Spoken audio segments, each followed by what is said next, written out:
The silver butter knife clinked against the porcelain plate just as my son muttered, "You're just waiting to die, huh?"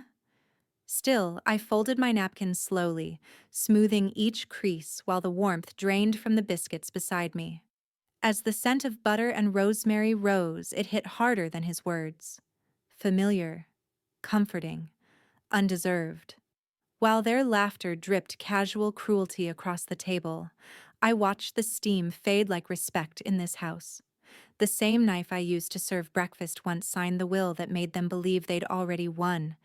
That's when I decided. They'd read their inheritance the way they read me. Too late, and without care. All right, before we dive into this crazy story, do me a favor. Subscribe and tell us where you're watching from. Eleanor slid the biscuits onto the breakfast table with practiced grace, their golden crusts still warm from the oven. The smell, rich and buttery, filled the kitchen, cutting through the cool morning air. The table was set in its usual way. Polished wood, neatly folded napkins, a silver teapot steaming softly in the center. Yet, despite the warm scene, the atmosphere felt cold. A brittle tension hung in the room like dust motes, invisible but ever-present. Tyler sprawled lazily in his chair, eyed the biscuits without enthusiasm. He yawned, the sound loud and unsettling in the otherwise quiet space, before reaching for his coffee.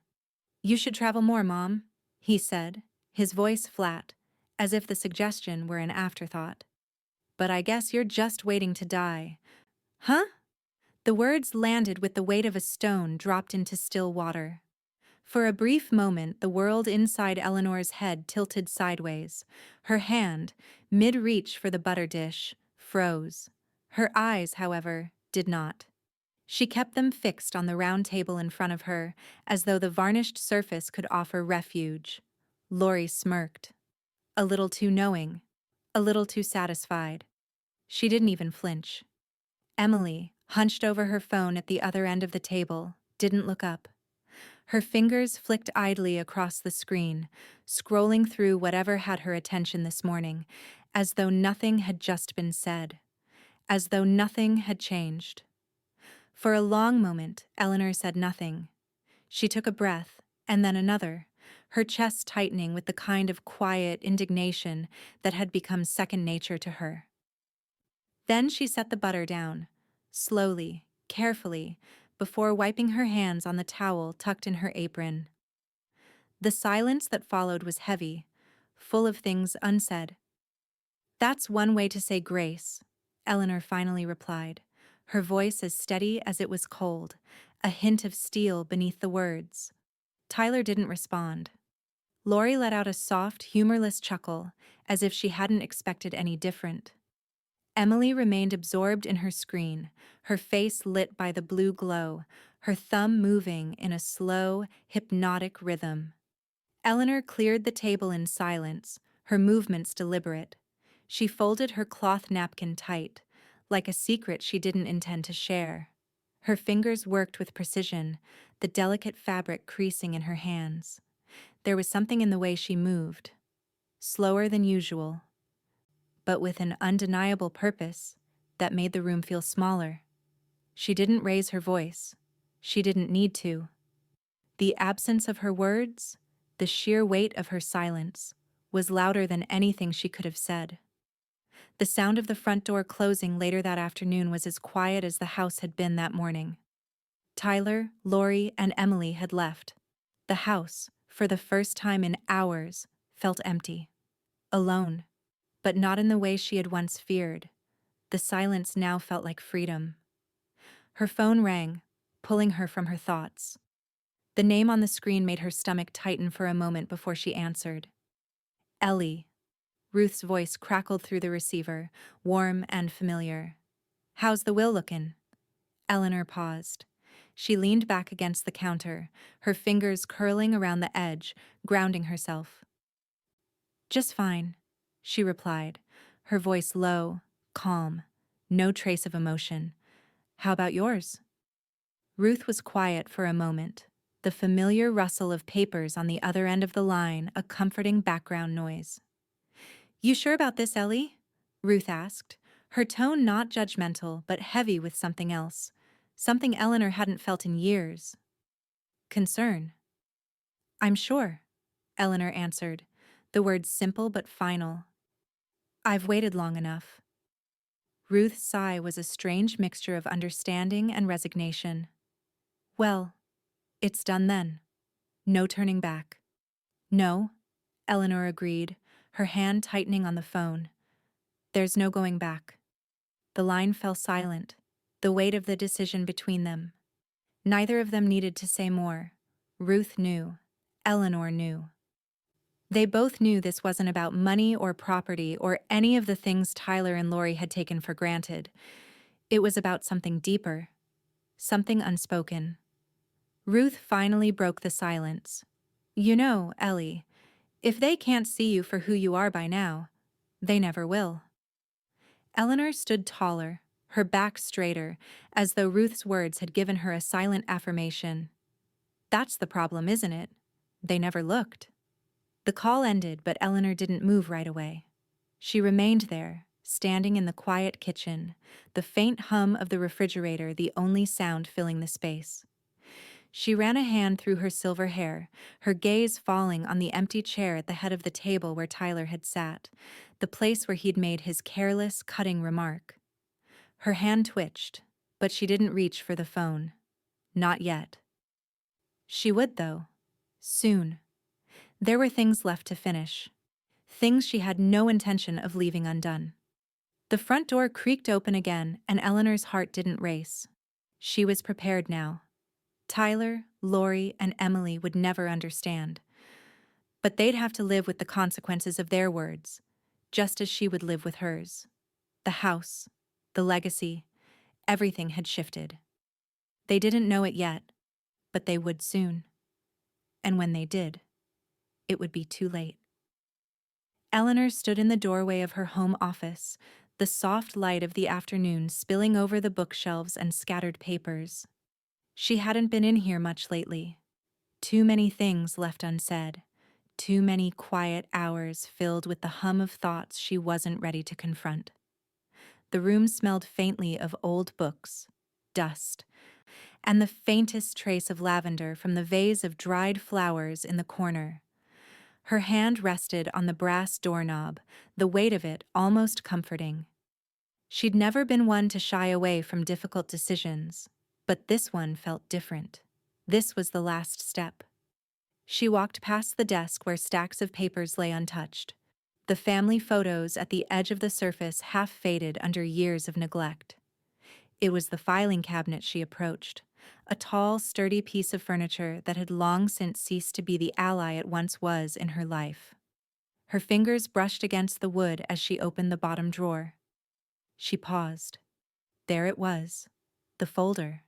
Simple, unassuming, labeled in neat block letters, Will. Active, 2023. The very sight of it stirred a strange sensation in her chest. She pulled it out, the manila paper crinkling slightly under her touch. For a moment she just held it, the weight of the folder grounding her in a way she hadn't felt in days. Then, without another word, she laid it on the desk and opened it. Inside, there were the familiar things. A series of photographs from family holidays, moments of what once felt like togetherness frozen in time. There was a picture of her and Tyler taken in front of the house, their smiles wide, untainted by the years that would follow. Another of Emily at Christmas, her face aglow with the innocent joy of youth. They were all there, faces she had once loved unconditionally. Eleanor's fingers brushed the edges of the photographs, the memories rising unbidden. She remembered the day she'd added Tyler and Emily as co-beneficiaries. It had been a rainy afternoon in the spring, the air thick with the kind of moisture that made everything feel heavier. She had sat at the dining table, pen in hand, reading through the legal papers with a focus she hadn't quite understood at the time. Tyler had smiled at her across the table, that easy, confident smile he used when he wanted something, and Emily, barely out of high school, had clung to her approval with that same unspoken need. She had thought, hoped that this gesture of trust would bind them together, that her giving them a piece of her life would somehow mean they would see her as more than just an inheritance, more than just a name on a paper. When she signed, she'd even cried a little, not out of sadness, but out of something softer, a fragile belief in the possibility of change, in the hope that her generosity might bring them closer. Ruth had laughed when she told her. "You cried when they didn't deserve wet napkins," she had said, her voice both amused and sharp. "Let me guess. Tyler and Emily got all the good stuff, right?" Eleanor's lips curved at the memory, the sting of Ruth's truth still sharp. How right she had been. How naive Eleanor had been to think they could be trusted with anything so valuable. She flipped past the photos, her eyes scanning the signatures, Tyler's bold and confident, Emily's a quick flourish, barely legible. It all seemed so simple then, so easy to believe in. But now, the signature pages felt like a betrayal, like a lifetime ago. Eleanor's breath hitched. She was done. This was the moment. Her fingers hovered over the phone on the desk, and without hesitation she dialed the number she had memorized by heart, Noah Delgado, her attorney. The one person who knew how to make things disappear, and how to make them disappear without a trace. The line rang once, twice, a third time. "Delgado," he answered, his voice crisp, unflinching as always. "Noah, it's Eleanor," she said, her voice steady but laden with intent. "I'd like to revoke, redirect, and relabel." There was a beat of silence on the other end. "Effective immediately?" he asked, as though it was a formality, as though the weight of the decision hadn't settled between them like smoke from a fire that was already burning. "Already is," she replied, her words final, her hand tightening on the receiver as if it were her lifeline, anchoring her to the decision she had already made. She didn't need to explain. Noah knew the severity of it. He knew what was at stake. "Consider it done," he said. The calm finality in his voice made her chest tighten. There was no going back. Not now. Eleanor closed the folder with deliberate care. She felt the weight of the decisions she had made, and the ones still to come. There was no room left for doubt. There never had been. The phone call ended, but Eleanor didn't move immediately. Instead, she stood there, her eyes fixed on the closed file, the legacy she had spent years shaping now restructured, redirected, out of reach, for those who thought they were owed it all. For the first time in a long while, Eleanor felt a sense of certainty settle over her. The pieces had fallen into place. She would never again be at the mercy of their expectations. The sound of the clock ticking in the background was the only thing that kept her grounded. Time, she thought, was a strange thing. It could run out. Or it could stretch on forever. But in this moment, she had control. And she wasn't going to wait to die. Not for anyone. The sun was low in the sky, casting long shadows across the sprawling backyard as Eleanor stood in the kitchen, the scent of fresh coffee mingling with the faint smell of dust in the air. Laurie's voice broke the silence, high and expectant. "You know, Eleanor," she said, a flurry of excitement in her tone. "If we're really going to update this kitchen, I'm thinking maybe something bold. A backsplash, maybe even a kitchen island. Something fresh. Something to—" She paused, glancing at Eleanor for confirmation. "Well, modernize it. Add value." Eleanor's eyes didn't flicker toward the plans Laurie had spread out on the counter, a glossy brochure that promised sleek designs and elegant finishes. Instead, her gaze stayed fixed on the worn oak cabinets, the ones that had been here long before Laurie ever stepped foot in the house. The ones that had absorbed decades of conversation, love, and loss. Eleanor gave a polite nod. "Of course," she said, her voice smooth, carefully measured. "I hope you wake up soon." Laurie chuckled, the laugh hollow, like it was meant to hide something. "We're just dreaming, right? Don't mind me." Eleanor didn't smile. Instead, she turned and walked toward the door, the creaking floorboards a familiar rhythm underfoot. Dreams are harmless, she replied quietly. But not everything worth having comes to life in them. Lori didn't respond. She didn't need to. The next morning, Eleanor stood in the same office where she had made her final decision the day before. She had been up for hours, sitting in the silence, letting the weight of her actions settle. The folder, the phone call, everything had led to this. Noah Delgado was already there when she arrived, sitting behind the massive mahogany desk that seemed to make everything else in the room feel small. He looked up as she entered, his sharp eyes acknowledging her with a nod. "Good morning, Eleanor," he said, sliding a fresh set of papers toward her. His movements were swift, deliberate, a practiced ease in everything he did. "All set for the final draft?" Eleanor didn't sit. She hovered for a moment by the door, watching as he adjusted the papers, his hands quick and sure. She didn't need to check it. She knew what was there. She could feel it already, a sense of finality settling over the air between them. Her signature, as clean and sharp as a knife, would be the last thing to seal it. "Yes," she said, her voice steady, without hesitation. "It's done." Noah pushed the papers closer to her, his pen hovering. "You're sure about removing all three names? Tyler, Lori, and Emily? No one else needs to be on here?" Eleanor's eyes flicked to the names on the document. She could see their signatures in her mind. Tyler's bold, Lori's scribbled, and Emily's barely legible. The mockery of it all. "I'm sure," Eleanor replied, her voice as cold and unflinching as the paper before her. "The house doesn't belong to them. Not anymore." Noah didn't ask any more questions. He didn't need to. He understood. The will was hers, and now it would reflect what had always been hers: control, decision, consequence. She took the pen from him, the small weight of it comforting. She signed with the same precise stroke she'd used the day before, sealing the new chapter. The house, the legacy, it was all in her hands now. No one could claim it without her permission. He nodded as she placed the pen down. "It's done," he said simply, as if this were just another Tuesday. But Eleanor knew better.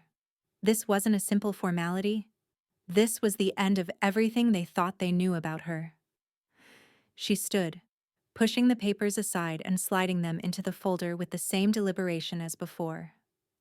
Noah stood too, offering her the customary handshake.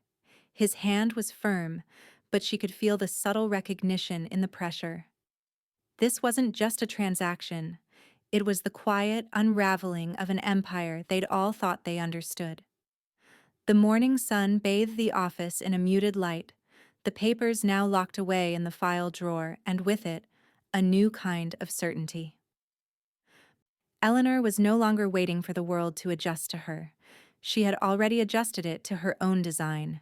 Ruth met her at the diner later that day, a lukewarm mug of coffee waiting for her. The diner was empty, the clink of silverware, and the low hum of the neon lights adding to the surreal nature of the moment. Ruth slid into the booth across from her, her eyes scanning the room before landing on Eleanor's face. "Well?" Ruth asked, raising her mug in a silent toast. "Feels good, doesn't it?" Eleanor took the mug without a word, the familiar bitterness of the coffee filling her mouth as she took a sip. For a moment she let the silence linger between them, the weight of everything that had happened settling around them like the fog outside the window. "Better than forgiveness," Eleanor said, her voice low but steady. The words were simple, but they rang with the clarity of someone who had finally stopped pretending. She wasn't here to fix anything. She was here to reshape it. Ruth leaned back in her seat, her smile slow, knowing. "Well, I'll drink to that," she said, raising her mug again. Eleanor watched her friend for a long moment. Ruth had always been the one who saw beyond the surface, who understood what needed to be done before it even occurred to Eleanor. It was Ruth who had whispered the hard truths when no one else dared to, and it was Ruth who now saw the satisfaction in the subtle rebellion that had taken place. "Here's to no more waiting," Eleanor said quietly, her eyes meeting Ruth's over the rim of the cup. Ruth's laugh was low, deep, and full of understanding, the kind that only came with time. Outside, the wind began to pick up, the branches of the trees tapping against the windows. It was just another day, just another moment in the long, quiet war of words and decisions that had already been fought. But Eleanor was no longer waiting for the house to settle into their hands. It was hers now, and it always had been. Eleanor sat at the kitchen table, her fingers moving slowly across the edge of her phone, the soft glow from the screen casting shadows across her hands. She'd only opened it for a moment, expecting the usual flood of notifications, emails, messages from Ruth, the occasional political rant from people she barely knew. But something caught her eye. A name. Her name. And then, a post. She tapped on it, her heartbeat quickening as she read the words. "Eleanor Graydon is no longer fit to make decisions for herself. After a lifetime of generosity, it seems she's finally chosen to repay those who loved her with cruelty. What was once hers now belongs to no one but her own ego.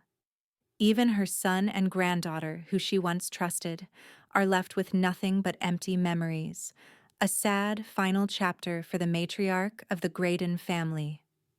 The comments flooded in after that, some sympathetic, others more vicious, a mix of strangers and distant relatives, all weighing in on what they didn't understand. There was no mention of the truth, no mention of what had actually happened. The betrayal, the years of manipulation, the disregard. It was all buried beneath a lie wrapped in a veneer of concern. Eleanor set the phone down slowly, her jaw tight. She had expected this. She had known it was coming, but that didn't make it any easier to bear. The false narrative, the twisted sympathy, it stung more than she cared to admit. From the corner of the room, Ruth's voice broke the silence. She was standing in the doorway, arms crossed, watching Eleanor with a knowing gaze. "Let 'em perform," Ruth said, her tone matter-of-fact. "You're working with contracts now." Eleanor didn't respond at first, her fingers twitching involuntarily as if she were about to swipe the post away. But she didn't. She let it sit there. The lie, the distortion. She knew the truth would hold more weight in the end. Instead, she reached for her phone again, her thumb moving over the screen with precise intention. She found Emily's name, the one she had removed from her will, the one she had thought was safe to trust. The girl who, despite everything, had chosen sides without ever considering the cost. Eleanor's fingers hovered over the button to delete her as the healthcare proxy. It was a simple task. She'd already made the decision. There would be no more grandmotherly love left to cloud her judgment. Emily was a casualty in a war she hadn't seen coming, a war Eleanor had prepared for in silence. Instead of hitting the delete button, Eleanor tapped the option to replace the name. Her gaze flickered to Ruth, who had taken a seat across from her, her expression unreadable. "I'll replace it with yours," Eleanor said quietly. "You'll keep the plug in until I say otherwise." Ruth raised an eyebrow, a hint of amusement in her eyes. "Girl, I'll plug in music if I have to." Eleanor's lips twitched in the faintest semblance of a smile. It wasn't much, but it was something. An acknowledgement of the gravity of what she had just decided, what she had just taken from them. She pressed the button. It was done. The room seemed to hold its breath for a moment. There was no fanfare, no rush of adrenaline. Only the quiet satisfaction of knowing that she had taken control, not just of the house, but of everything that mattered now. The threads that had once bound her to them, Tyler, Emily, even Lori, were fraying, unraveling, severed cleanly. The decisions had been made, and they couldn't unmake them. Ruth stood up, moving to the counter to refill her coffee. She didn't look back at Eleanor, but the silence between them said everything. The finality wasn't just in the will or in the changes she had made. It was in the space that had opened up between them, the distance between the woman who had finally taken back her life and the ones who had thought they could control her. "You're quiet today," Ruth remarked, a playful edge to her voice. "I thought I'd get at least a laugh, or a cheer, or something. Instead, you look like you've just won a battle."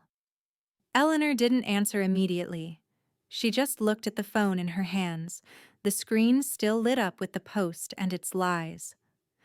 "I've won more than a battle," Eleanor said, finally raising her gaze. Her voice was calm, a controlled certainty that had settled over her like an old familiar coat. "I've won a war they didn't even know they were fighting." She stood then, gathering the papers from the kitchen counter with quiet precision. They would go in the file drawer alongside the others: contracts, revisions, final drafts. They were all part of the legacy she was building, the one she had not chosen for them, but the one they had earned. Ruth, sensing the shift, said nothing more. Instead, she picked up her coffee, took a long sip, and let the silence stretch. She knew, better than anyone, that Eleanor wasn't done yet. Eleanor moved past her, her steps measured. There was nothing left to prove, nothing to say. Outside, the wind howled, sending a shiver through the trees. The house, her house, stood tall against it all, steady and unmoving. Inside, Eleanor's decisions would reverberate through the halls, unnoticed by the ones who thought they knew her. She wasn't waiting anymore. She was living. And nothing they said or did could change that now. The table was set with care, each dish arranged like a carefully crafted illusion. The deep red of the wine glinted in the glasses, the pale light of the chandelier casting long shadows over the polished surface. Eleanor sat at the head of the table, the chair that had once belonged to her late husband, now a place she commanded with calm authority. Her eyes, cool and steady, swept across the room, taking in the familiar faces, the ones she had once believed would be by her side, forever. Tyler, dressed in a suit that screamed entitlement, stood near the kitchen island, pouring the wine with exaggerated elegance, his back turned toward her as though he was performing for an audience. Lori sat across from Eleanor, her posture poised, hands folded delicately on the table. She smiled thinly, but her eyes held the same calculating gleam Eleanor had grown used to over the years. Emily, at the far end, barely touched her glass, the faintest trace of a smile playing on her lips, the kind of smile that was more a mask than a gesture of warmth. Eleanor didn't need to ask the question they all wanted her to ask. She had been here before, over and over, this ritual where they pretended at civility, at love, at family. The wine was a prop, the conversation, a performance, and she, the audience. Tyler set his glass down, his voice a little too loud, trying too hard to fill the silence. "We've been thinking," he said, turning to face Eleanor, his face a mask of practiced concern. "About the future, about the house." His hands gestured vaguely toward the walls, the old wood, the relics of the life they had all once shared. Eleanor didn't flinch. She met his gaze with the same coolness she had shown when she signed the papers, when she finalized everything. Her voice was calm, a gentle ripple on the surface of the storm brewing beneath her skin. "So have I." There was a pause. But Tyler's eyes flickered with the slightest hesitation. Lori, ever the opportunist, seized the moment, leaning forward slightly as if offering her condolences for some invisible wound. "If you ever feel like you can't manage it alone," she said, her tone laced with that insufferable sweetness, "we're here for you, Eleanor. You don't have to do this on your own." Eleanor's smile was a razor-thin line, her gaze unwavering. "I've already solved for that," she said, her voice smooth, final. She didn't need to say more. There was no room for misunderstanding. Emily, who had been quiet up until now, shifted in her seat, her smile faltering for just a second. She wasn't used to being left out of these conversations. Her voice came out too soft, almost rehearsed. "We'd love to help," she said, as though offering some balm to the wounded family she had once been a part of. Eleanor's response cut through the air, cold and sharp. "You're not on the paperwork anymore." The words landed like stones thrown into water, rippling outward, breaking the surface of their carefully constructed facade. For a moment, the room went still. The clink of silverware, the murmur of conversation, all of it stopped, as though the air had been sucked from the room. Tyler's face stiffened, the wine glass froze in midair as his eyes locked onto hers. Laurie's lips parted, the shock in her expression quickly masked by a thin veneer of controlled indifference. But Emily's gaze dropped to the table, her fingers curling tighter around her napkin, the truth settling in her stomach like something sour. Eleanor didn't blink. She didn't need to. Tyler was the first to recover, his voice forced but steady, the hint of anger simmering beneath the surface. "You can't be serious," he said, his jaw tight, a thin sheen of sweat already gathering at his temples. "This isn't how it works, Mom. You can't just erase us." "Watch me," Eleanor interrupted, her voice low but packed with finality. She hadn't moved, hadn't even adjusted her posture. She was as still as a mountain, unshaken by the storm they were creating around her. The air felt heavier now, thick with tension. No one spoke for a long moment, the weight of her words hanging in the space between them like a thick fog. Emily's fingers were trembling slightly as she reached for her glass, but even she knew better than to raise it now. Her role had changed. She was no longer the favored granddaughter. She was a ghost in the room. Laurie, ever the tactician, recovered first. She placed her napkin down with slow, deliberate care, her eyes flicking between Eleanor and Tyler. "This is ridiculous," she said, her voice laced with a hint of disbelief that bordered on anger. "You're punishing us for something we didn't even—" "No," Eleanor said, cutting her off with the quiet power of someone who had heard this argument 1,000 times before. "I'm not punishing you. I'm freeing myself." The words fell, simple and definitive, hanging in the air like the ringing of a bell. Ruth's voice echoed in Eleanor's mind, a soft whisper of affirmation. Let 'em perform. They had been performing for years, and now, the curtain had finally fallen. Tyler stared at her for a long moment, his face reddening with frustration. But there was something else there, too. Something beneath the anger that flickered in his eyes. A flicker of realization. This was no longer a game. The meal continued in stilted, forced silence, the conversation now nothing more than a string of empty words, a charade for the sake of keeping up appearances. But Eleanor knew the truth. They were the ones who had been fooled all along. The house, the legacy, it had never been theirs. Not really. And now, as the evening stretched on, with the wine growing colder and the smiles growing tighter, Eleanor realized something that made the hollow taste of the meal even worse. They had been waiting for her to die, but what they hadn't counted on was her choosing to live.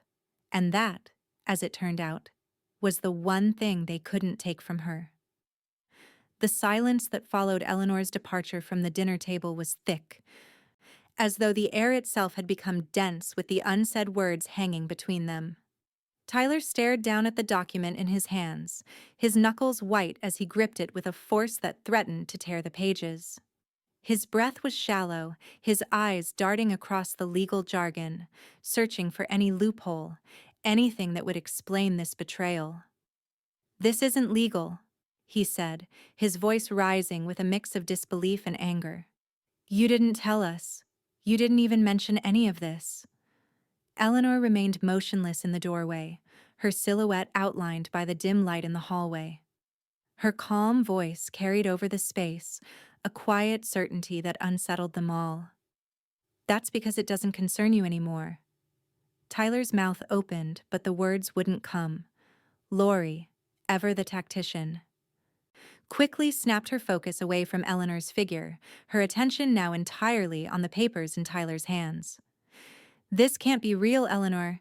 You can't just cut us out of your life like this. The house, everything. It's all ours, too.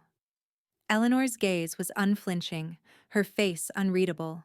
She stepped back into the dining room, but instead of resuming her seat, she took a deliberate step away from the table. Cruel was breakfast, she said, her voice cutting through the tension like a sharp knife. This is liberation. Lori's face twisted with a mixture of frustration and anger, but Eleanor simply turned, her heels clicking against the hardwood floor as she excused herself from the table. Her plate, still full, untouched, remained there, as though the dinner itself was a mere formality, a ritual they would never truly finish. She didn't need to explain herself further. There was nothing more to say. She walked to the kitchen and then toward the back door, the evening air cool against her skin. The house, once a place of comfort, now felt like an echo chamber, reverberating with their disbelief and her resolve. Outside, the sky was tinged with the soft glow of twilight, the distant hum of the world beyond the house only adding to the sense of finality that clung to her like a second skin. She stood for a moment on the porch, her eyes fixed on the horizon, watching the last remnants of sunlight slip away. This was her choice now. The house, the legacy, everything that had once been taken for granted, it was hers again, in a way it had never truly been before. The phone in her pocket vibrated, breaking the stillness. She fished it out and glanced at the screen. It was Ruth. Eleanor answered without hesitation. Well? Ruth's voice was steady, but Eleanor could hear the underlying excitement in her tone. Did you show them the new terms? Eleanor's lips curled into a small smile, though no one could see it. I showed them the end of assumptions, she replied softly. There was nothing more to explain, nothing more to prove. The game had changed, and now it was their turn to catch up. The sound of her footsteps on the porch was drowned out by another vibration in her hand. Eleanor's eyes flicked to the screen again, the familiar name causing a ripple of annoyance to pass through her. It was Emily. The text was simple, but loaded with the weight of desperation. Can we talk? Just us? Eleanor's finger hovered over the screen, the invitation to engage a temptation that was hard to resist. She could already hear the tremor in Emily's voice, the forced sweetness, the plea for understanding. But Eleanor knew better. She wasn't interested in their apologies anymore, not in their explanations or attempts to win her back. They had shown their true colors. It wasn't her job to comfort them. Her finger hovered over the message, and for a moment she almost typed a response, but then she stopped. What could she say? Emily didn't want the truth. She wanted to keep pretending that the past could be rewritten, that everything could be fixed with a few words, a few gestures. Eleanor deleted the text without replying. She wouldn't be swayed. Instead, she stepped back into the house, her gaze sweeping over the familiar rooms. The silence had a weight to it now, something she could almost touch. She had expected this moment to feel different, heavier, perhaps, but it didn't. It felt final. And she realized that, in a way, it had always been this way. She had been walking toward this for years, and now that it was here, there was nothing left to fear. No more compromises, no more giving in. The house felt like hers again. For the first time in a long time, Eleanor felt like she had reclaimed something that had always belonged to her. She set her phone down on the counter, its screen dark, the world on the other side of the glass just waiting for her to make her next move. And as she stood there, looking at the emptiness in front of her, she realized something else. The finality of her decision wasn't just in the will, it wasn't just in the way she had walked away from dinner, it was in the knowledge that no matter how much they fought against it, no matter how much they begged or accused her of cruelty, she would never go back. She wasn't the one who had changed. It was them, and they would have to live with it. The soft buzz of her phone in the quiet kitchen was the last thing to break the silence. This time, she didn't look at it. There was nothing more to say. The doorbell rang, its sharp tone cutting through the heavy silence that had settled over the house like a thick fog. Eleanor didn't need to check the time. She knew who it was before she even looked out the window. The scent of freshly brewed coffee lingered faintly in the air, too faint to be the brewing of her own pot, but strong enough to tell her Emily had arrived with her usual mixture of sweet talk and forced contrition.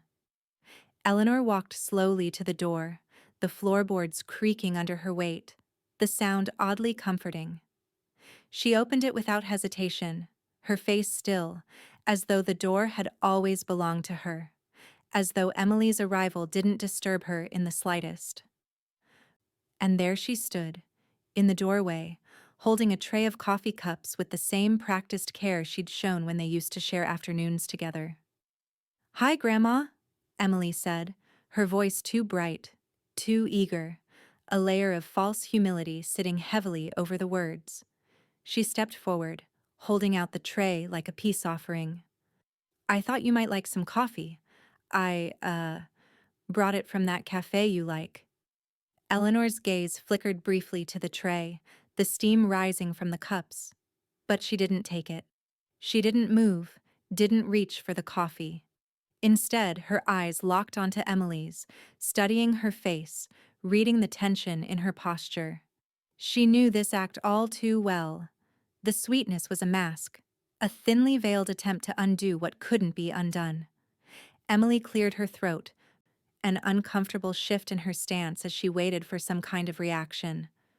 When none came, she stepped forward again, closer this time, trying to bridge the space between them with a disarming smile.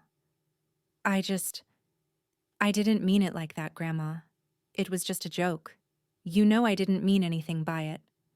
Eleanor's lips barely twitched, her eyes never leaving Emily's face.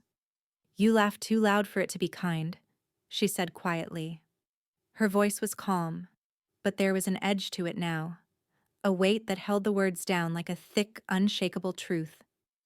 "Jokes like that don't just slip out, Emily. Not unless you've already decided it's okay to wound."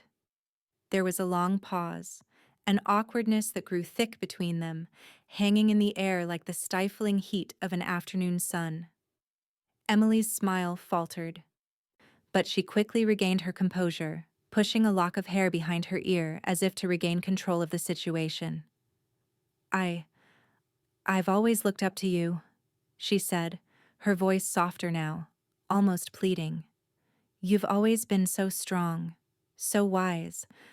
I thought we could be close again, you know? I've always admired you."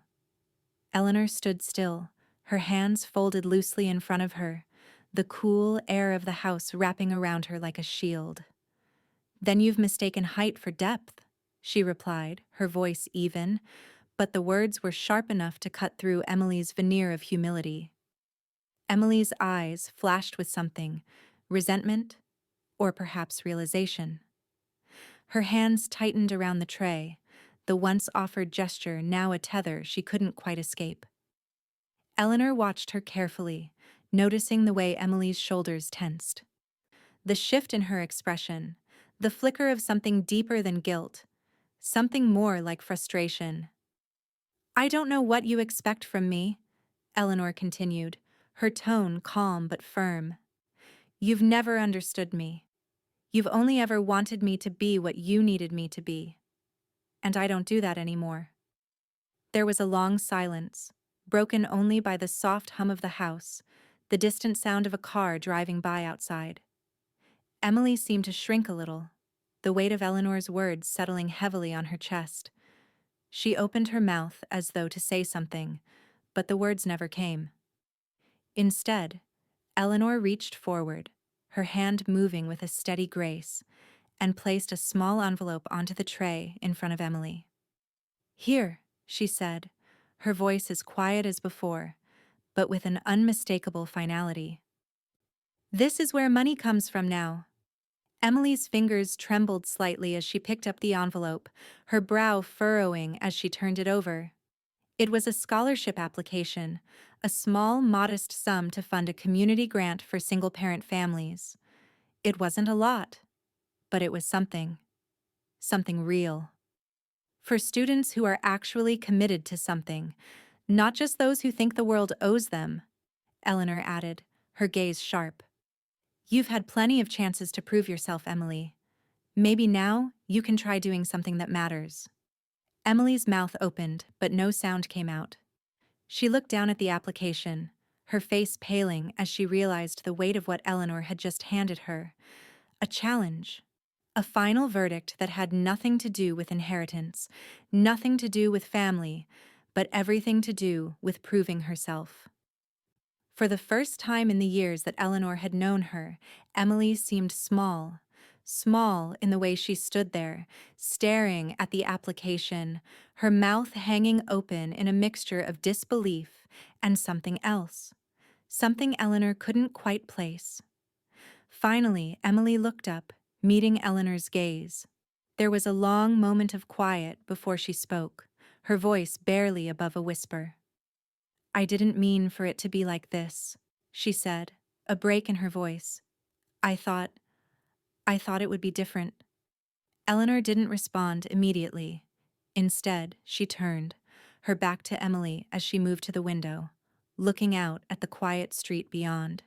The house, her house, stretched out in front of her, empty and whole, just like it had always been. "I'm not the one who changed, Emily," she said quietly, her voice barely audible now. "It was you." The door clicked shut softly behind Emily as she left, and Eleanor stood there for a long moment, her gaze fixed on the empty street outside. She hadn't expected Emily to understand, and she never would. But that was the point, wasn't it? Eleanor turned back to the room, her heart steady, her resolve unshaken. The house was still hers, the legacy was still hers, and in the end, that was all that mattered. Eleanor stood at the window, the light of early morning spilling over the yard like a forgotten memory. Outside, the trees swayed gently in the breeze, casting long shadows across the front lawn. The house felt quieter now, the hum of its familiar rhythms already fading, as though it were surrendering to the inevitable. Inside, the stillness was overwhelming, but she didn't mind. It was the kind of peace she had been waiting for, a silence that wasn't a void, but a space of her own making. She had spent the night sorting through the rooms, packing what was necessary and leaving behind what no longer held meaning. The clutter of a life once shared was now reduced to boxes stacked in the corner, labeled and waiting.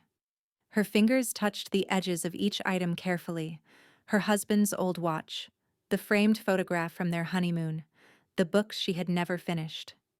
Some would stay, others would go. Ruth appeared in the doorway, her gaze soft but knowing. She had always known what Eleanor needed before Eleanor had ever uttered a word. Ruth's hands were folded, her posture relaxed, but there was an edge to her voice when she spoke. "Not bad for a woman they buried with their words," she said, the corners of her lips turning up slightly. Eleanor didn't answer immediately. Instead, she walked over to the shelf, pulling down a small brass clock that had belonged to her mother. The glass was cracked, the hand stopped, but it still held a place of importance. She carefully placed it in one of the boxes. "I wasn't buried," Eleanor finally replied, her voice measured. "I was just waiting for the right moment to leave." Ruth nodded, moving to help with the boxes. "You've always been good at waiting." The house had never felt smaller or emptier.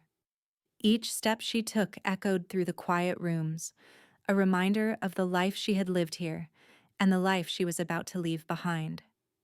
She hadn't expected it to feel like this, like a kind of freedom, but also like the weight of everything she had lost and reclaimed in the same breath.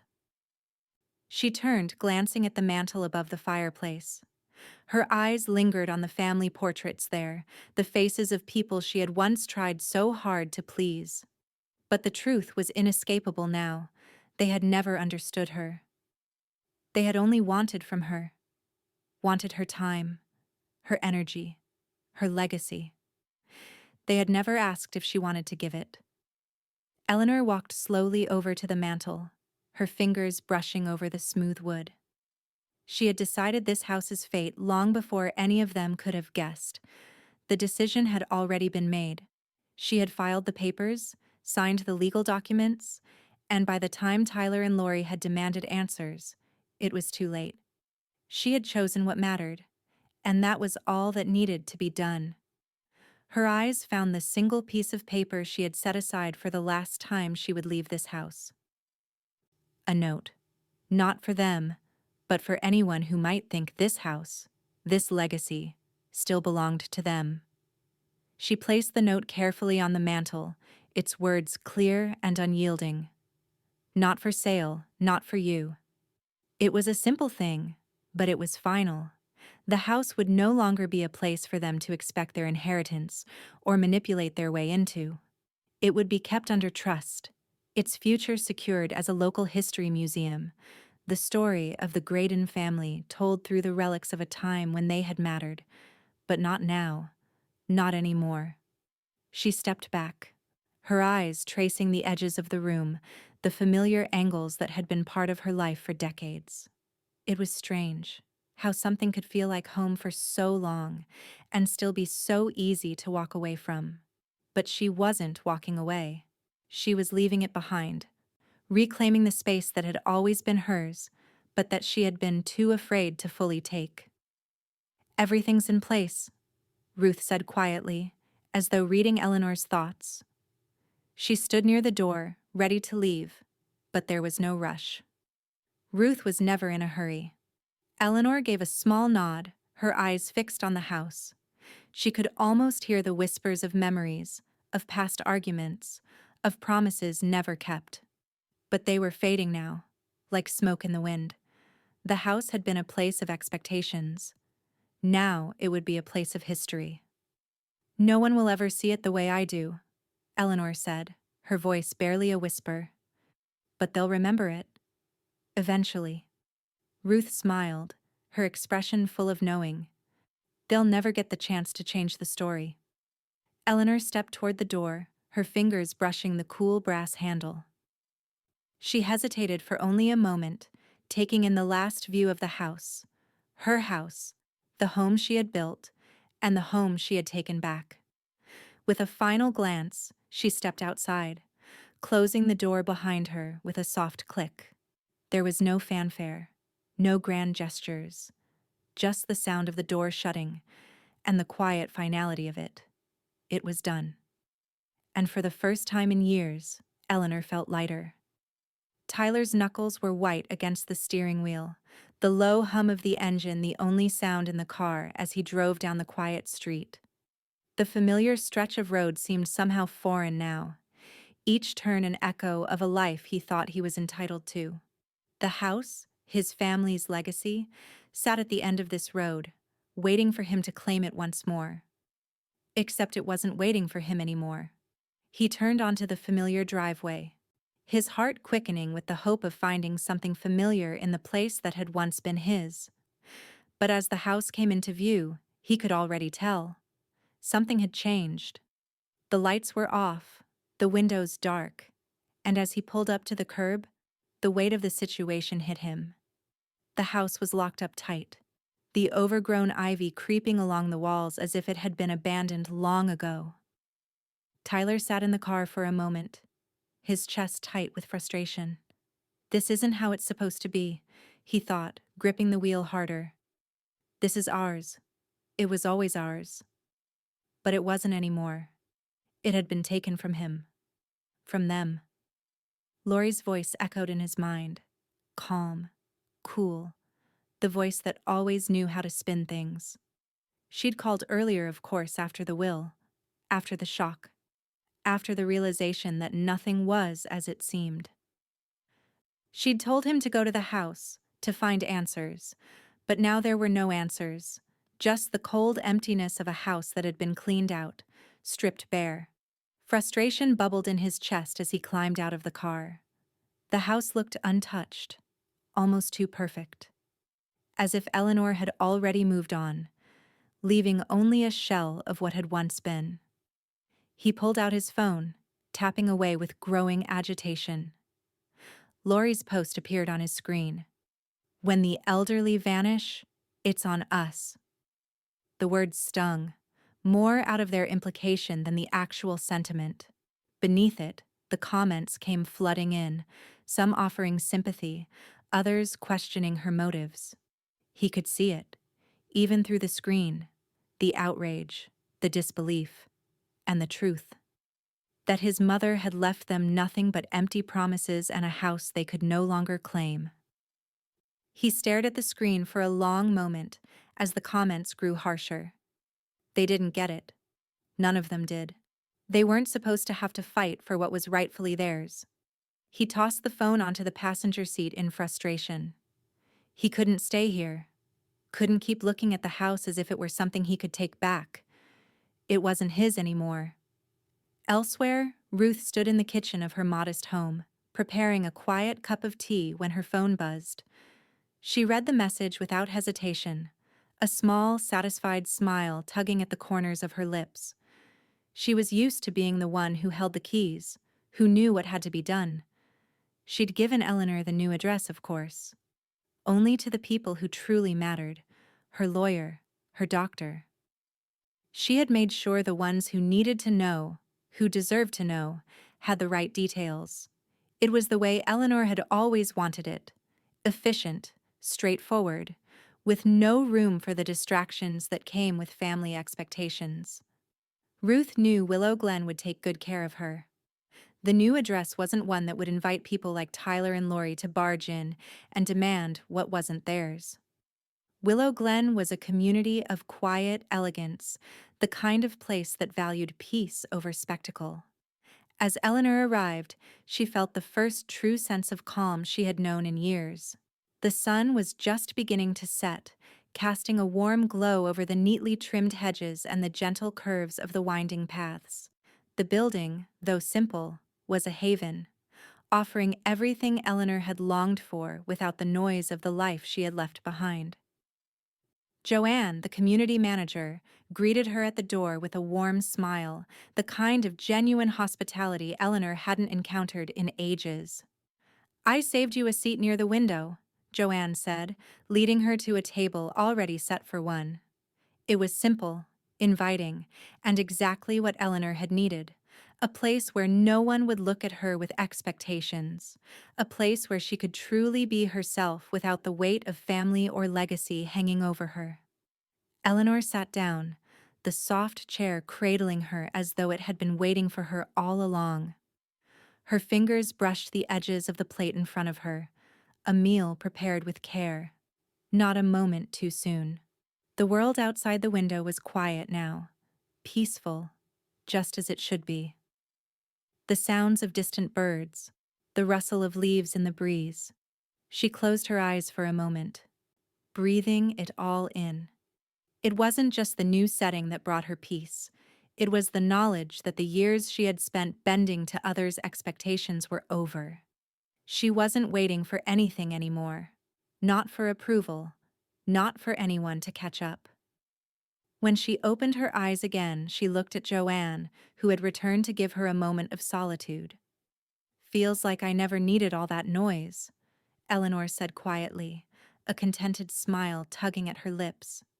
Joanne smiled back, her expression warm and understanding. No one ever really does. As Eleanor sat there, the plate before her untouched for the moment, she realized something crucial. The world had been waiting for her to shrink, to disappear under the weight of others' needs. But she had reclaimed herself, and now, the only thing left for her to do was to live the way she always should have, quietly, on her own terms. It was, after all, the only legacy worth having. The house was quiet now, the silence broken only by the occasional creak of the wooden floors underfoot. Eleanor stood at the desk where her husband had once written checks, the place where all their decisions had been made, the place where it all began. Now, it was just hers. Her fingers hovered over the papers in front of her, the final revisions of the estate. It felt like an act of quiet rebellion, an ending of sorts, but not one she had expected. She had spent years being the dutiful daughter, the mother, the wife.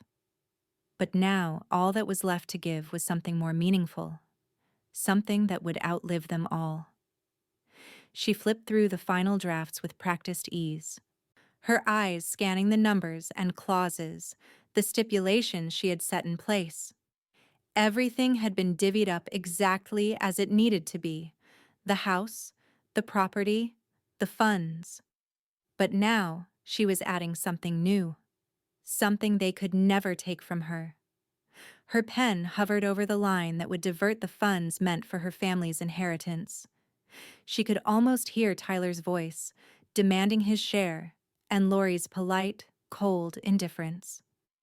Emily's whimpering plea, desperate for a piece of a life she never really cared to understand.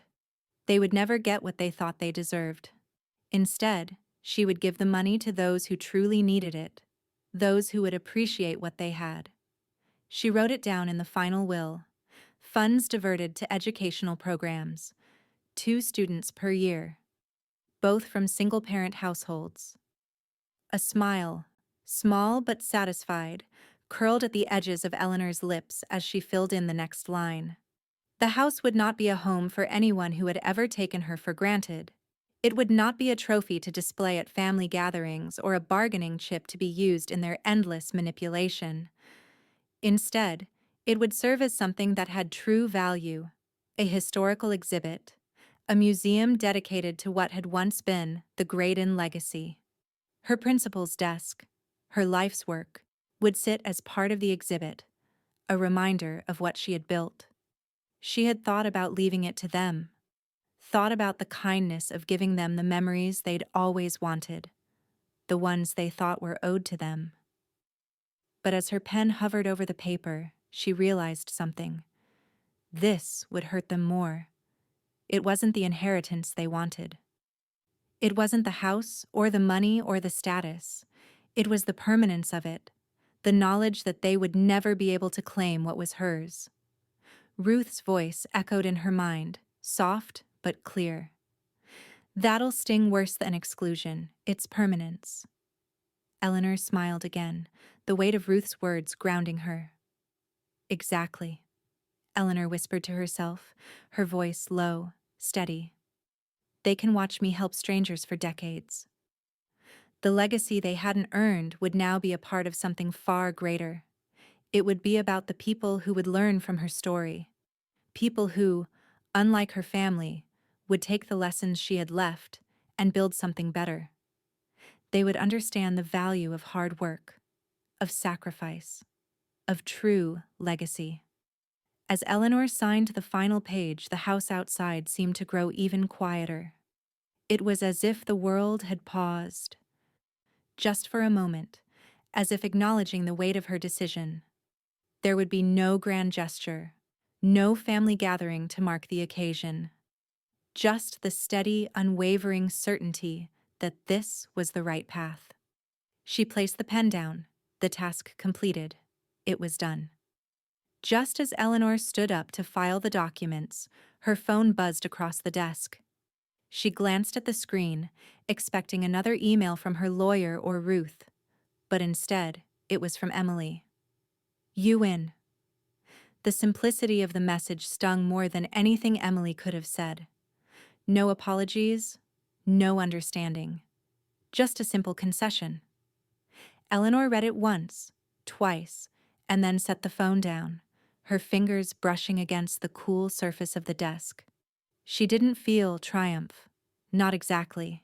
It wasn't about victory. It was about finality. About ending a cycle that had dragged on for too long. She wasn't waiting for approval anymore. She wasn't waiting for anyone to change. The house outside was still quiet, and as Eleanor stood there, the evening sun casting long shadows through the windows, she realized she was free. And for the first time in years, she felt completely, undeniably free. The door to the past was closed. It was time for the future. Eleanor sat at the kitchen table, a cup of tea cooling in front of her. The day had passed quietly, like so many before it. The soft hum of the refrigerator, the occasional creak of the floorboards beneath Ruth's movements, the rhythm of the house settling into its new stillness. Eleanor had grown accustomed to this peace, but today there was something different in the air. Her eyes wandered to the corkboard above her desk, where photographs of her old school and her former students had been pinned. Memories of a life lived for others, of days spent shaping young minds, of moments she'd never allowed herself to forget, even when the world around her had turned its back. She reached for the envelope that had arrived earlier in the day, its contents small, but heavy with significance. The handwriting on the front was unfamiliar, but something about it made Eleanor pause. She opened it slowly, careful not to tear the paper. Inside was a letter, handwritten in neat script. Dear Mrs. Graydon, I just wanted to say thank you. I read about you in the paper and wanted to let you know that you made a difference in my life. I was a student at your school a few years ago, and though I was never one of the special kids, you always saw me. You believed in me when no one else did. I'm in college now, and I know I wouldn't be here without you. Thank you for everything. You'll never know what it meant to me. Eleanor read it twice, the words settling into her chest like a weight lifted. She could feel the moisture in her eyes, the kind that came from a deep well of something she hadn't allowed herself to feel in years. Gratitude. Not for herself, but for what she had given. For the impact she'd made in the quiet ways no one had ever noticed. She slowly pinned the letter to the corkboard, right above a photo of her old school, a picture of students gathered outside, their faces bright and hopeful. A new generation, one she had shaped, one that had carried her work forward in a way her family never would. As the letter fluttered in place, a tear slipped down her cheek, though she didn't wipe it away. The emotion wasn't about loss. It was something softer, something richer. It was about being seen. Mail day? Ruth's voice interrupted her thoughts, and Eleanor turned to see Ruth standing in the doorway, a warm pie in her hands, her face creased with the familiar expression of someone who had long understood the quiet moments of life. Pie day, but close, Ruth added, her tone light but full of affection. She placed the pie on the counter, its sweet scent filling the room, but Eleanor didn't reach for it right away. She was still lost in the quiet weight of the letter, the impact of a life that had been seen, even if only by someone she'd never met. Eleanor smiled, her fingers still resting on the letter as if it were a precious artifact. Feels different to be seen, she said, her voice soft and steady. Ruth stepped closer, her eyes gentle as she looked over Eleanor's shoulder at the letter. You weren't invisible, she said, her voice warm, carrying the weight of years spent witnessing Eleanor's struggles. They just refused to look. Eleanor didn't say anything for a moment, her gaze still fixed on the letter pinned to the corkboard. It was true, wasn't it?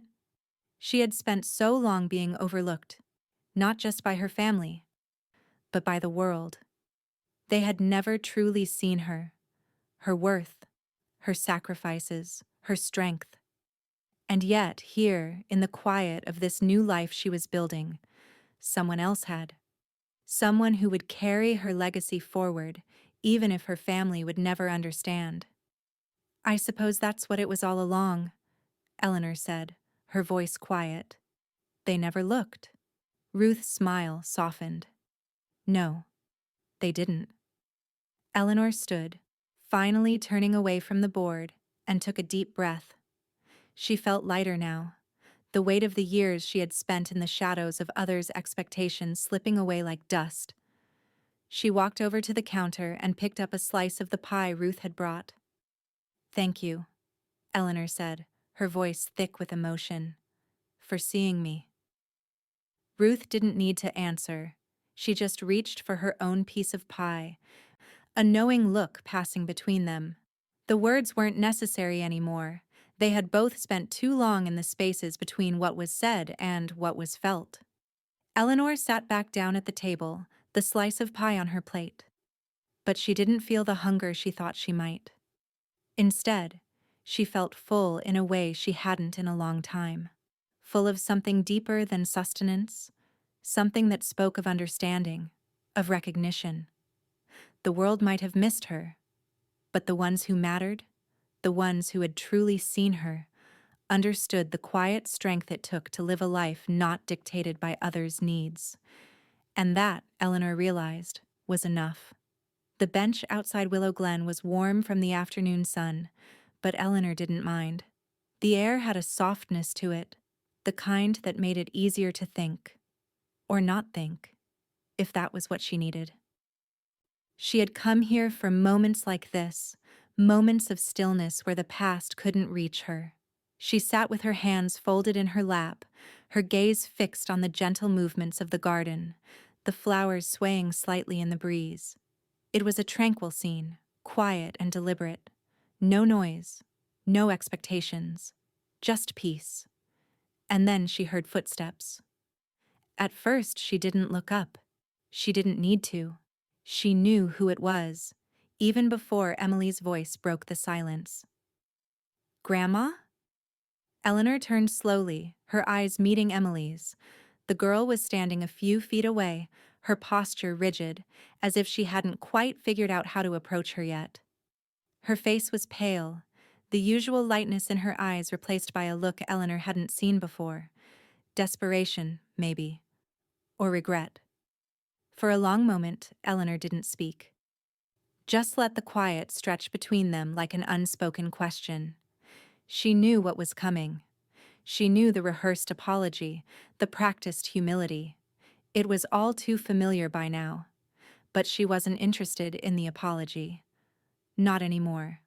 Finally, Eleanor patted the empty space on the bench beside her. She didn't invite Emily in with words, just with the gesture. But even that felt like a small, final courtesy. Emily hesitated for a moment, her fingers curling nervously around the strap of her purse before she sat down next to Eleanor. Her gaze dropped to the ground, her shoulders stiff. "I just want to start over," Emily said after a beat, her voice soft, almost pleading. Eleanor didn't look at her. Instead, her focus remained on the garden in front of her, on the quiet life that had taken root around her. "You started over when you laughed and thought I wouldn't remember," Eleanor replied, her voice calm, steady. But there was an edge to it now, something that couldn't be masked. Emily's breath caught, her face flushing slightly at the reminder of the words she had said. Careless, cruel words meant to wound. She was quiet for a moment, her gaze still fixed on the ground, as if the weight of those words had finally settled in her chest. "What do I need to say?"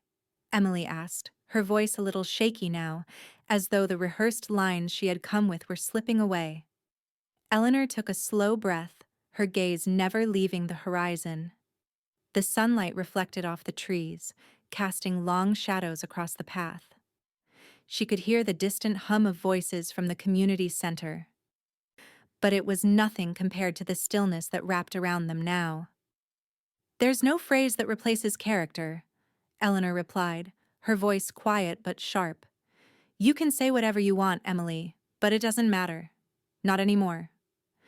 The words hung in the air, thick and final. Emily's face crumpled slightly, the mask she had been holding on to faltering, cracking. Her hands twisted together in her lap, the weight of the moment sinking in. She hadn't expected Eleanor to make it so simple, so final. For a long time, neither of them spoke. The only sound was the soft rustling of leaves in the trees, the occasional chirp of a bird. Eleanor sat perfectly still, her posture unbroken, as if she were watching everything and nothing all at once. Emily, however, couldn't sit still. Her shoulders began to tremble slightly, her breath coming in short gasps. Finally, she turned her head to the side, her eyes brimming with tears. "I'm sorry," she whispered, her voice breaking. "I'm sorry for what I said. I never should have." Eleanor didn't turn to look at her. She didn't need to. Emily's sobs came quietly at first, then with a desperation that shook her entire frame. The sounds of her regret, of the weight she had carried for so long, were loud in the stillness of the afternoon. But Eleanor didn't reach for her, didn't comfort her. She simply sat there, watching the world unfold around them, unmoved. Emily's crying grew softer as the minutes passed, her shoulders shaking with the release of all the things she had never said. Eleanor let it happen, let the tears fall, because she knew there was nothing she could give her. The moment had passed. Emily had never understood what it meant to truly see someone, and no apology could erase that. Finally, after what seemed like an eternity, Emily fell silent. The air was thick with her unsaid words, her brokenness. But Eleanor remained steady, unshaken. She was done with apologies, done with the performance. Without a word, Emily stood up, wiping her eyes and taking a deep breath. She hesitated for a moment, as if hoping for some kind of acknowledgement, but there was nothing. Eleanor didn't move. She didn't look at her. There was nothing left to give. Emily glanced at her one last time before walking away, her steps heavy with the knowledge that this visit hadn't undone anything. Eleanor stayed where she was, her gaze fixed on the horizon, the sky turning soft shades of pink as the day began to fade into evening. It was done. And in that silence, Eleanor felt something shift inside her, something lighter, something that had been absent for far too long. She wasn't waiting anymore. She was free. The quiet hum of the house was almost too much for Eleanor to bear. She moved slowly through the room, her eyes scanning the desk cluttered with old papers, reminders of things that had once held weight but now felt distant, irrelevant. The edges of the wooden desk, worn by years of use, caught the fading light from the window, and she took a moment to breathe in the stillness. Everything had been reduced to this. One last sweep through the remnants of a life lived for others, for expectations that had never been her own. The photo on the desk caught her eye, the only one she had kept. It was of Emily, young and bright, her face framed by a half-smile, the kind of smile that once made Eleanor believe there was still hope for her family, still a chance to be understood, but not anymore. Eleanor walked over to the desk, her fingers brushing against the glass of the frame, the coolness of it familiar, yet distant. She had never been one to hold on to things for sentiment's sake. But this photo, this small reminder of what could have been, had stayed with her. It had once represented a dream of connection, of love that was shared. Now it was just another piece of the past that no longer fit. With a slow, deliberate motion, Eleanor picked up the frame and placed it face down on the desk. She turned, walking over to the file cabinet, where she had already prepared a folder. The label was simple: Legacy, Closed Threads. Her fingers hovered over the photo for a moment longer, as if saying a final goodbye to something she had never truly had. Then, with a steady hand, she slid the photo into the folder, the paper sliding across the surface with the softest of sounds. She sealed it shut. The weight of the action settled over her. But it wasn't the weight of loss. It was the weight of closure. She was no longer holding on to what had once been. No more hoping, no more pretending. It was done. The past had no claim on her. A soft knock at the door interrupted her thoughts. Eleanor straightened, the quiet movements of the house and the steady rhythm of the world outside all momentarily forgotten. Ruth's voice came from the other side, warm and familiar. "Lunch?" Eleanor didn't hesitate. "Only if we have vinegar slaw," she called back, her voice steady, lighter than it had been in years. Ruth's laugh came quickly, rich and full of affection. "You're impossible?" The sound of Ruth's footsteps echoed in the hall as she made her way to the kitchen, and Eleanor, for the first time in days, allowed herself to feel a flicker of something close to peace. Ruth had been with her through so many of the things that could never be undone, had stood by her when no one else had. Her friendship, her understanding, those were the things that had kept Eleanor from losing herself entirely. Eleanor slowly walked to the kitchen, the folder with Emily's photo tucked into her bag. She could feel the weight of it, but it was a weight she could carry now, a weight that didn't drag her down. Ruth was already at the counter, pulling open a jar of pickles with an exaggerated groan. She caught Eleanor's eye and raised an eyebrow. "Not much of a lunch without the slaw, but I thought I'd get started." Eleanor smiled, a real smile this time, the kind that carried no pretense, no weight of past expectations. It felt unfamiliar, but welcome. "You know," Eleanor said as she took a seat at the table, "I think I'm finally getting the hang of this." Ruth's smile softened as she set the jar down. "Getting the hang of what?" "Of being seen for who I am," Eleanor replied, her voice quiet but steady. She leaned back in her chair, her gaze drifting to the window, where the sunlight was now soft and warm. No more pretending, no more waiting, just living. Ruth sat down across from her, placing the jar of pickles between them. She studied Eleanor for a moment, then nodded slowly. "Feels like a long time coming." Eleanor didn't respond right away.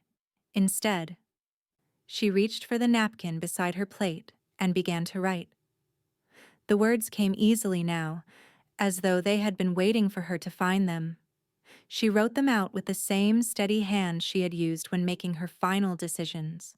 Quiet, deliberate. "You did the right thing. They were never owed everything." She sealed the note carefully, tucking it into her Bible on the shelf, just as she had done with so many other memories and thoughts she needed to keep close, yet separate. Ruth stood beside her, her fingers gently touching the top of the Bible, as if understanding the weight of the letter without needing to read it. "Think you'll ever show them?" Ruth asked, her voice low but full of understanding. Eleanor smiled softly. "No, they've already seen what they needed to." Ruth's eyes softened, and for a moment, neither of them spoke. There was nothing left to say, nothing left to prove. The house, the legacy, the years of waiting, they were all behind her now.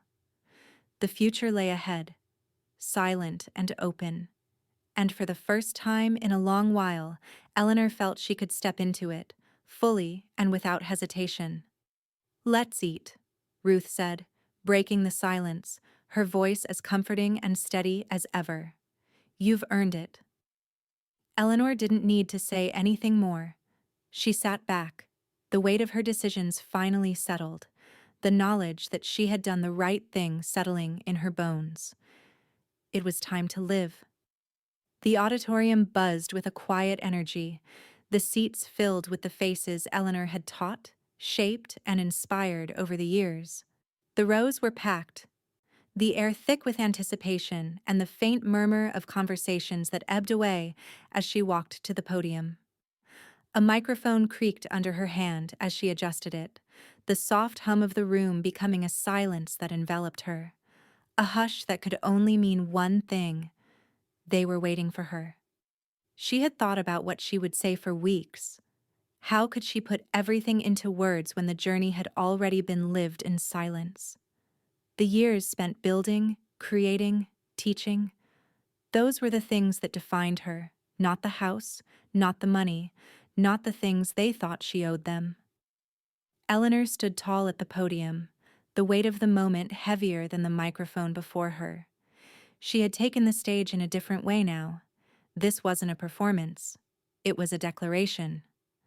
"We are not burdens," she began, her voice steady but powerful, cutting through the room like a blade.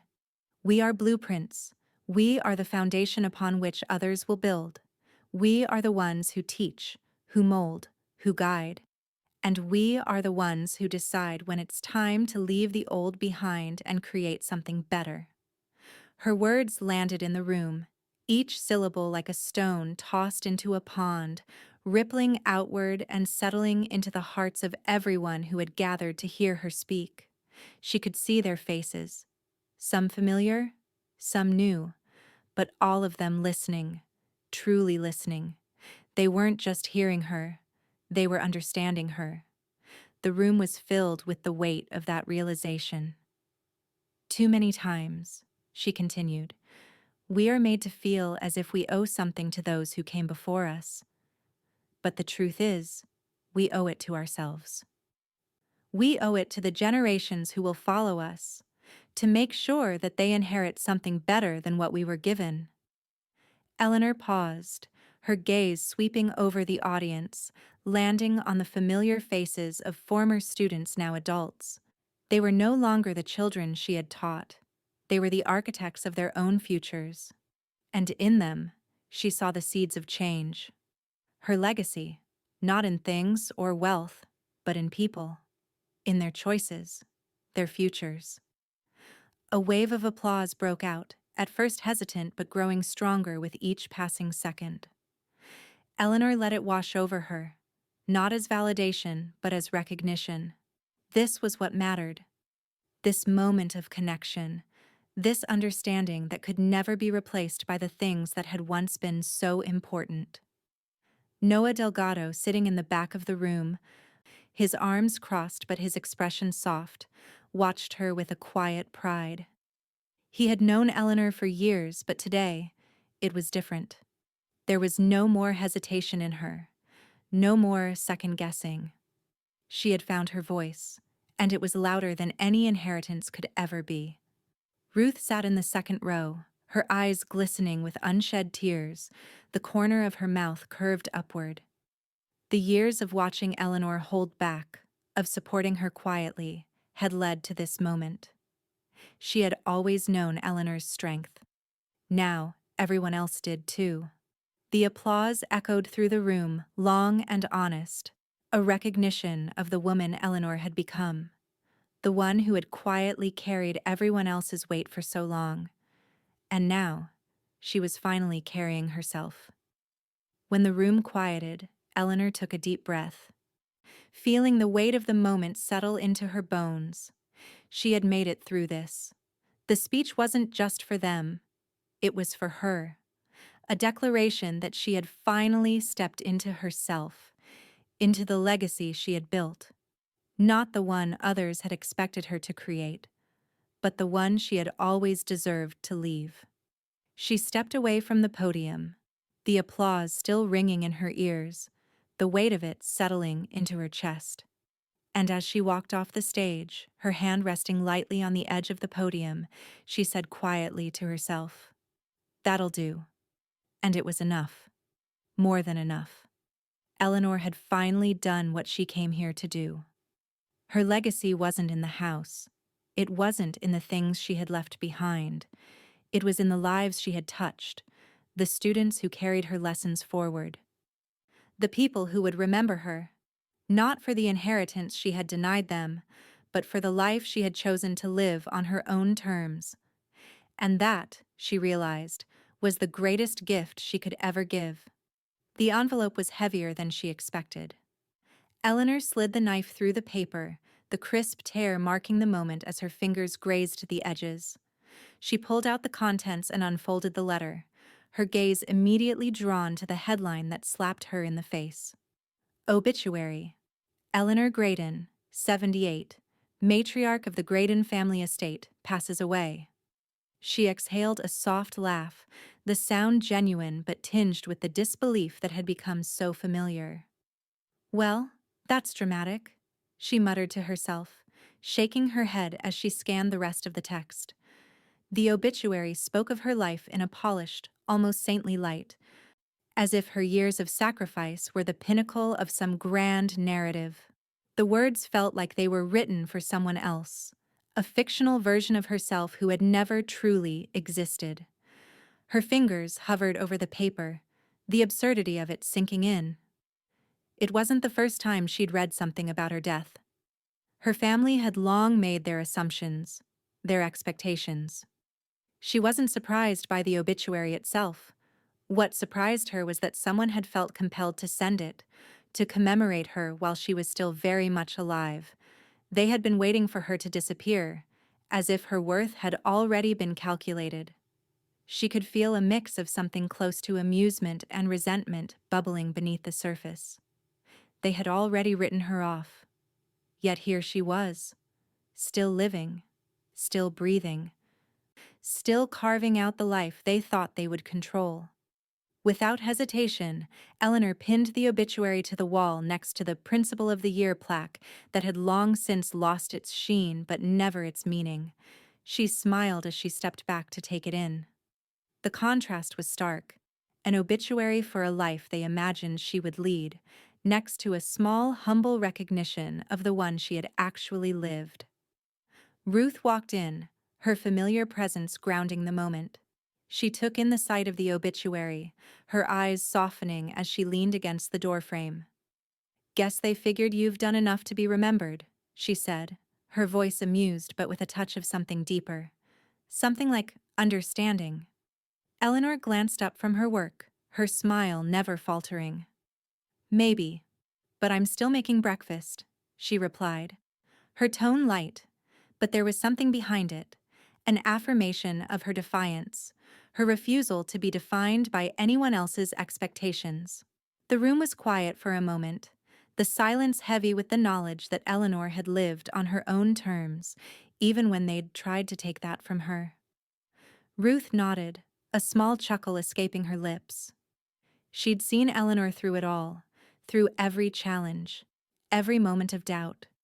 Ruth understood better than anyone the weight of that silence, the weight of not being seen, of being dismissed by those who thought they knew better.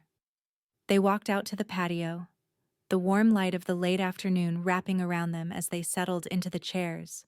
The hum of life seemed distant here, quiet, peaceful, untouched by the drama of the world outside. The flowers in the garden bloomed without expectation, the breeze carrying the soft scent of the earth. Ruth took a deep breath, watching the sun stretch lazily across the horizon. "You're not waiting to die," she said, her voice low and soft. Eleanor glanced at her, the gentle smile never leaving her face. She leaned back in the chair, her fingers resting lightly on the arms of the chair, and stared out at the world beyond the fence. "No, I'm still correcting papers," she said, the words simple but full of meaning. For a moment neither of them spoke. The world moved around them, but here, in this quiet space, they were untouched by the things they had left behind. The past was gone. The future was wide open, and Eleanor had finally realized that it was hers to shape, not anyone else's. The gentle rustle of the trees was the only sound that filled the space between them. And for the first time in years, Eleanor felt the freedom that had eluded her for so long. "After everything, after all of it," Ruth said after a while, her voice thoughtful, "you've built something they'll never take from you." Eleanor nodded, her gaze steady. "They said, 'You're just waiting to die.' So I removed them from the will before breakfast." The words were a quiet declaration, a final truth. The world had tried to bury her, tried to write her off, but she had built something lasting, not in what she left behind, but in the choices she had made, in the life she had finally started to live. And no obituary, no will, no expectations could ever change that. It was done, She had freed herself, and nothing could take that away.